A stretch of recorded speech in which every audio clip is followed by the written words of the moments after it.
I guess parang I'd be open about my love life, ganyan. But to be so public like that, I'm not for it anymore. Heart Evangelista had been there before. Nagmahal, nagsakripisyo, nasaktan, napalayo sa mga magulang. Ngunit gaano man katindi ang kanilang naging hidwaan, the actress will never lose faith in the healing power of time. Lahat ng ito ay isa lang ang kahahantungan. A happy ending.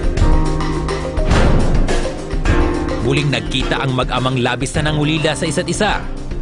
Ayaw mang ipagsabi ng dalaga, hindi maitatago ang kanyang saya sa pagbabati nila ng kanyang ama.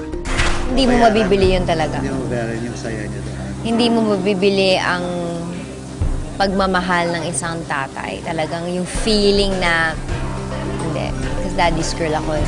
We're good. We're very okay. It's just the reason why that's something that I try to, parang hindi ko masyado pinag-uusapan kasi ayoko ma-question yung sincerity ko tungkol sa issue. Ayoko kasi lagyan na mali siya ng ibang tao. Basta para sa akin, at peace na ako ngayon at okay na ako. Kamusta naman ang relasyon nila ngayon ng kanyang inang si Cecil Ong Pauco? There's some things that you have to give a bit more time.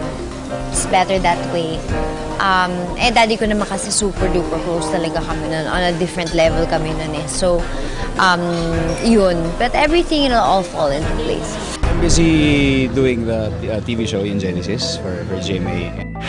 Muling kinilala ang kapuso actor na si Dingdong Dantes dahil sa husay nito sa pagganap sa pelikulang One More Try noong nakarang taon.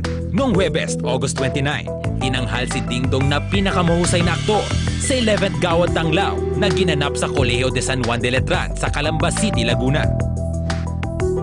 Sobrang saya ko po na kala ko tapos na yung season ng pagbibigay parangal doon sa ginawa ko sa pelikula, and I am very happy that merong ganitong klaseng isa pang award for this year. This is distinctly unique and special because mga estudyante, mga kumusga at yung paaralan, di ba? So, malaking bagay sa akin that na-reach ng pelikula yung mga students as an audience, that nakarelate sila at nakapulot sila ng aral kahit paano. Malapit nang mapanood ang aktor sa bago nitong proyekto sa GMA, ang Genesis. So, siguro in a sense na yung scope ng storya medyo kakaiba dahil malawak. It will deal with something apocalyptic. Ano naman gagawin mo doon? Kunwari mag-end of the world na. Ako siguro papakalbo ako tsaka kakain ako marami.